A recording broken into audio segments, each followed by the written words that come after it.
नमस्कार. माझे नाव विनोद पाटील आणि आयज जागतीक पर्यावरण दिन. तो जागतीक पर्यावरण दिनाचे तुमकां सगळ्यांक परबीं. तर जागतीक पर्यावरण दिन म्हणजे फक्त झाडां लावपूच हो जायना.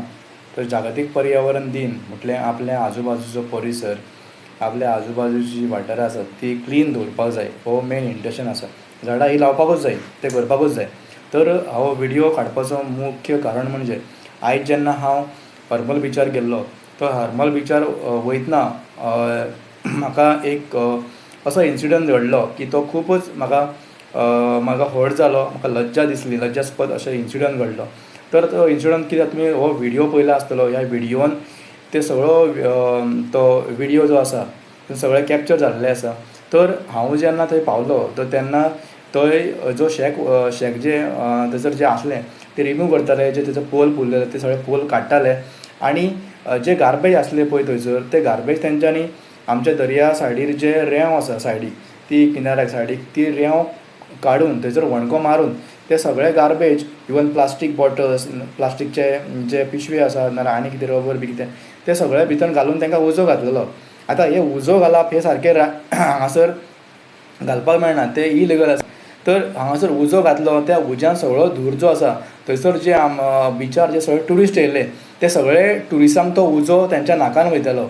ओके. इवन म्हाका थंयसर जी लेडी आशिल्ली ती म्हणपाक लागली यहाँ पर क्यों जला रहे है, यहाँ पे जलाना अलाउड नहीं है बीच पर. सो म्हाका थंयसर मागीर तिका आन्सर दिवपाक म्हाका म्हाजे कडेन उतरां नासलीं. सो हांव इतलें सांगपाक सोदतां की अशें जेन्ना इन्सिडंट घडटा तर अशा इन्सिडंटाचो आमच्या गोंयच्या ट्युरिजमाचेर बॅड इम्पॅक्ट पडटा.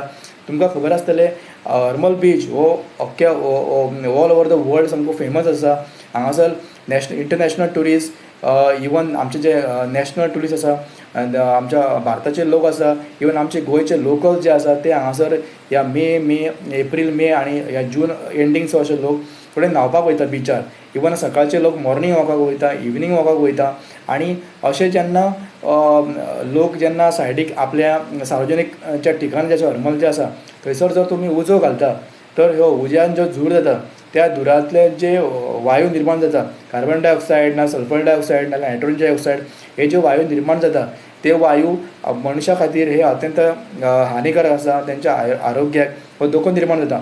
आनी त्यातूर जर पेशंट अस्थमा आसात तर तेका तो एकदम रिस्की अशे पेशंट जावंक शकता.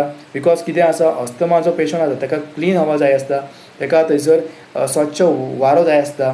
तर अशें जो थंयसर गार्बेज प्लास्टीक सगळें घातल्या उपरांत आमचे जे वायू मंडळ आसा ते सगळे प्रदूशीत जाता आनी हेचो परिणाम आमच्या पर्यावरणाचेर जाता. तर हांगासर तुमी ते व्हिडिओन पळयलें आसतलें की हांगासर जे गार्बेजचे बॅग्स आसले थंयसर ते गार्बेज बॅग्स 4-5 बॅग थंयसरूच दवरलेले, ते कलेक्शन करूं ना. आमची जी पंचायत बॉडी आसा तेंच्यांनी ते बॅग्स व्हरोंक जाय आशिल्ले.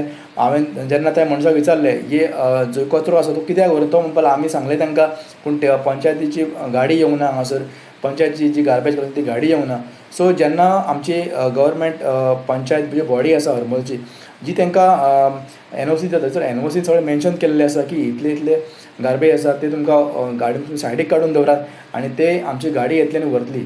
सो हे सगळे प्रोसेस जे आसा ते सगळे जे शेक्स ओनर आसा, जे बिजनसमॅन तांकां सांगपाक जाय, अवेरनेस करपाक जाय.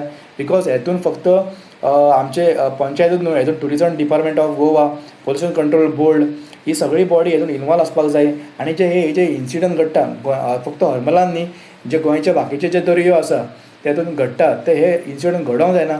तर हेचो वायट परिणाम ह्यो आमच्या ट्युरिजमाचेर जाता.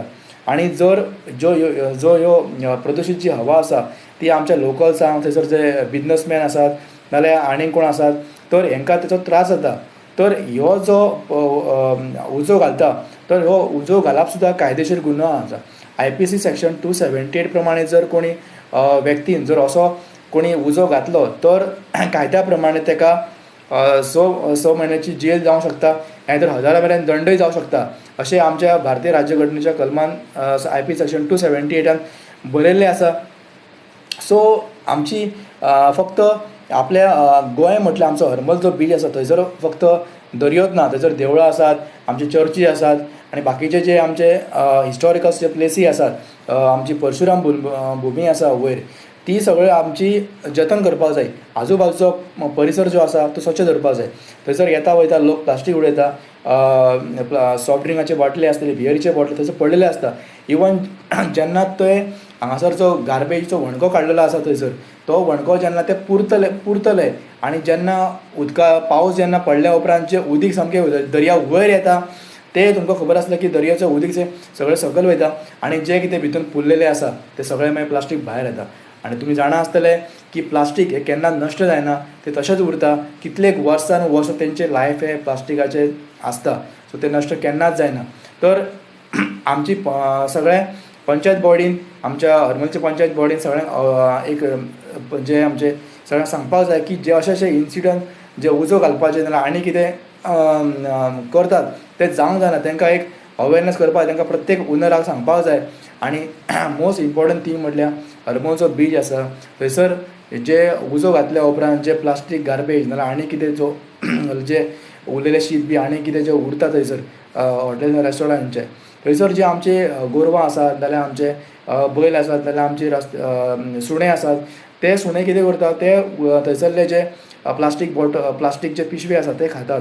आनी हे खाल्ल्या उपरांत तेंच्या जिविताक, तेंच्या आरोग्याक धोका जाता. बिकॉज कितें आसा तर गाय जी आसा ती आमी आमच्या हिंदू धर्मा प्रमाणे ताका गाय देवी गौ माता मानतात.